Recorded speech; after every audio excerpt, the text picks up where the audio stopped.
Databricks is huge, but you need to stop panicking. If you are learning Databricks or if you are trying to learn Databricks right now, I know you have a ton of tabs open right now, and many of them are like 2-hour long Databricks videos that you're never going to finish. Maybe one of them is a Reddit tab arguing about Snowflake versus Databricks and which is the ultimate platform for data engineers or data analysts. Here's the thing, if I opened your Databricks notebook right now, I bet it's empty. You haven't done a single thing hands-on. And that is the real problem. Here is the truth that nobody tells you. Databricks is not a subject to study like Spark or Kafka or Flink. It's a tool that you need to know how to use. And there's a very specific order of things that you should learn in so that you become from zero to completely employable in 5 weeks and not 5 months. Today I'm going to give you the exact 5-step plan that I would personally use if I wanted to learn Databricks from scratch, and that includes the credentials that will make recruiter want to open your profile. It will also include the projects that gets you hired, and whether you're a fresher or somebody who's already working in data field, this is going to be extremely useful. Let's go. I'm Josh and I have about 7 years of experience in data and AI, currently working at DoorDash, and previously I was at Google.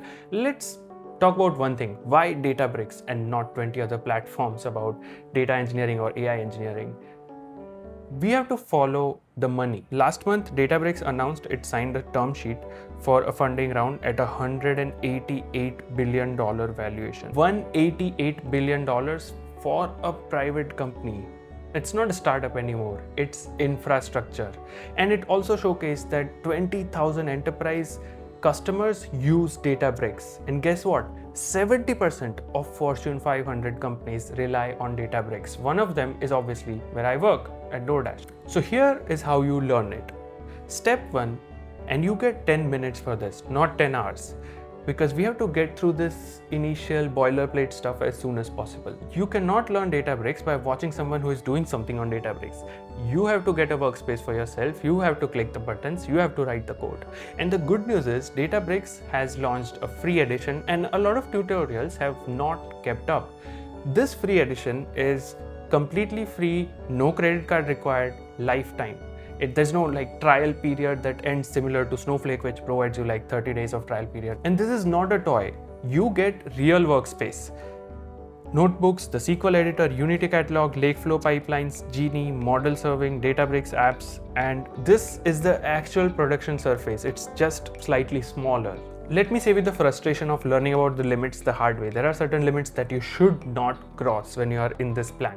And do one thing while you are here. You have to do LinkedIn identity verification, because Databricks clusters egress, that means the amount of websites or APIs that you can hit from inside the cluster is kind of limited until you complete this step. If you do LinkedIn identity verification, this becomes much larger. That means you can hit a lot of open source APIs that you will need for your projects. Step 2, build one pipeline before you learn anything. Now, this is where I'm going to contradict a lot of videos on this topic. Usually, the curriculum goes this way. Learn SQL, learn Python, learn Spark fundamentals, learn Delta tables and Unity catalog, and then start learning Databricks and do something on it. That's the wrong order, and that's the exact thing that keeps you in tutorial hell. Because you're learning solutions to the problems that you have not encountered yet. Flip it. Build one pipeline first, badly, while you don't understand it first, and then you learn how to make it work. And Databricks has quietly published the perfect thing for this. It is called Build an ETL Pipeline with Lakeflow tutorial in the official documentation. Look at what you build in one setting. One streaming table using autoloader, 2 materialized views, and actual data quality expectations. Then you attach a schedule to it, and then it becomes a real production pipeline. Copy their code, run it. You will not fully understand it, but that's completely fine at this stage. Now the part that actually teaches you. Break it. Use your own dataset instead of theirs. Grab the New York City taxi trip records, free, public, already in Parquet, updated through May of this year. And if you want zero setup at all, your free edition workspace already ships with this exact sample data plus many others right here in Unity catalog. Only now when you try to do something yourself, you have broken it and fixed it, then the structured learning pays off. And that brings me to my step 3. You've got a structured workspace, you've got a janky pipeline.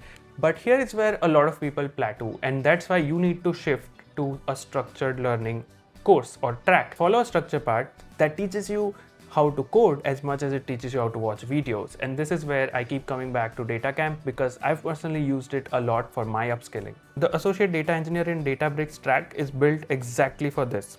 13 courses, about 37 hours, no prerequisites, refreshed in May. It starts with SQL properly, joins, window functions, CTEs, because Databricks runs on SQL and people skip it and pay later.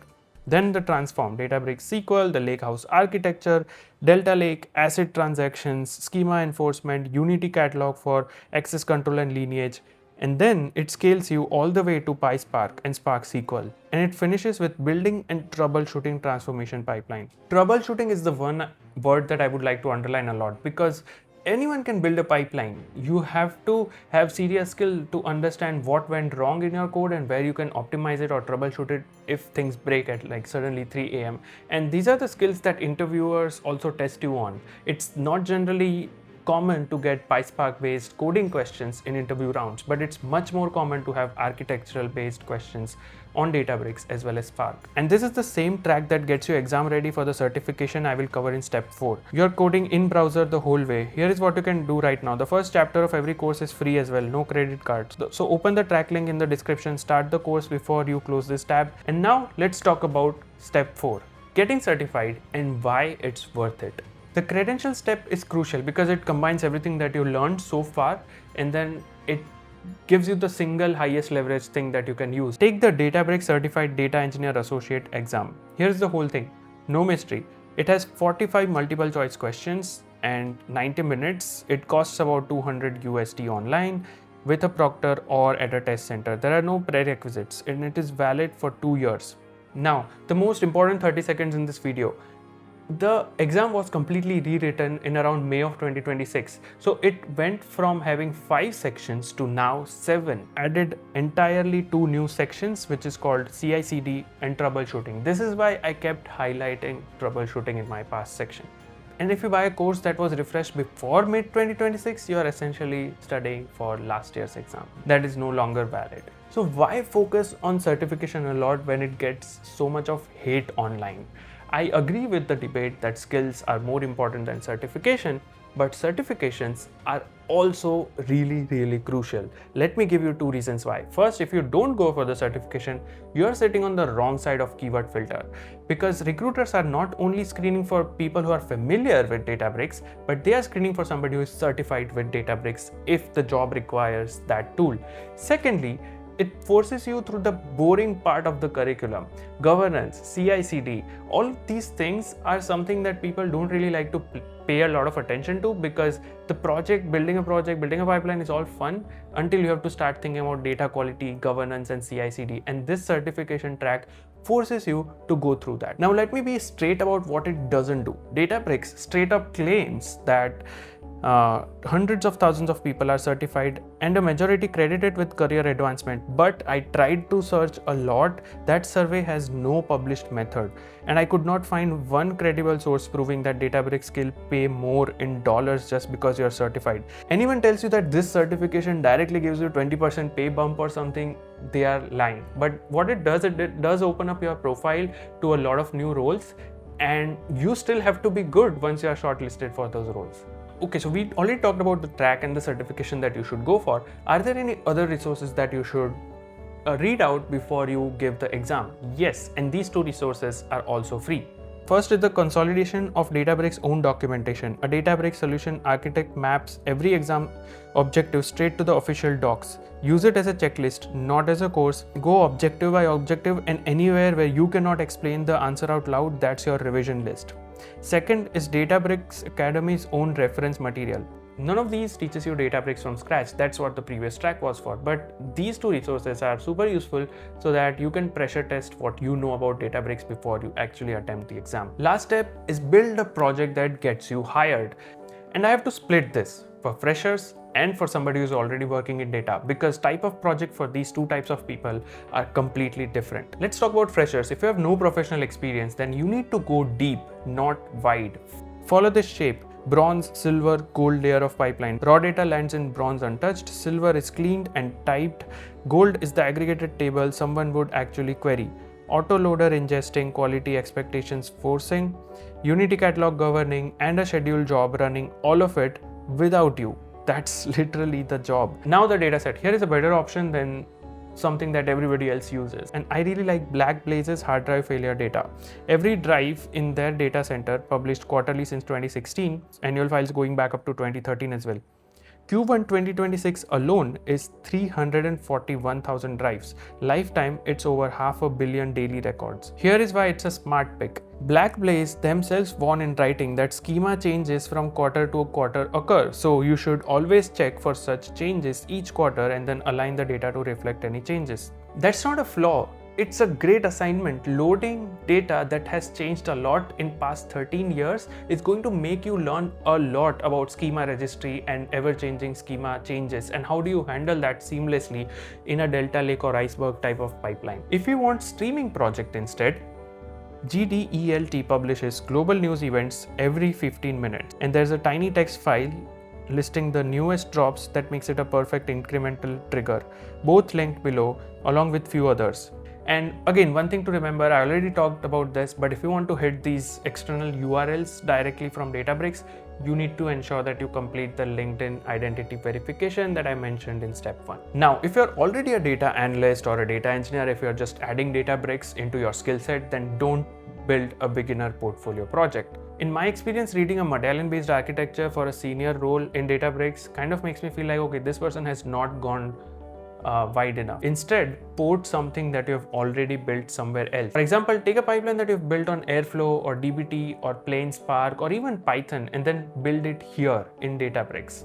You know the business logic as it is, right? So all of your energy goes into learning the platform, which is what we want from technical perspective. Here are three concepts that kind of separate out seniors compared to juniors. Number 1 is incremental, not full reload. Change data capture, STD type 2, late arriving data. Anyone can rebuild a table nightly. Keeping one correctly in sync is the real skill. Number 2 is deployment, not notebooks. Into a bundle, into a version control, deployed through CI/CD. There's a reason that's a named section on the exam now. 3 is cost. Cluster sizing and what you did to make it cheaper. Most candidates never raise this, and the person hiring you is usually the person who sees the bill. For reference implementation on all of these 3 topics that I mentioned, Databricks publishes their own runnable demos. I'm going to link all of them in the description below. So that's the plan. 5 weeks, not 5 months. All the links that I've mentioned is in the description. Whether you're a fresher or somebody who is already in data domain trying to learn Databricks, this video is going to be extremely useful, and all the resources that I'm mentioning down there. If you have any questions, any thoughts, let's talk about it in the comment section below. Don't forget to leave a like and subscribe to the channel if this video was useful. And that's it from my side. See you next time.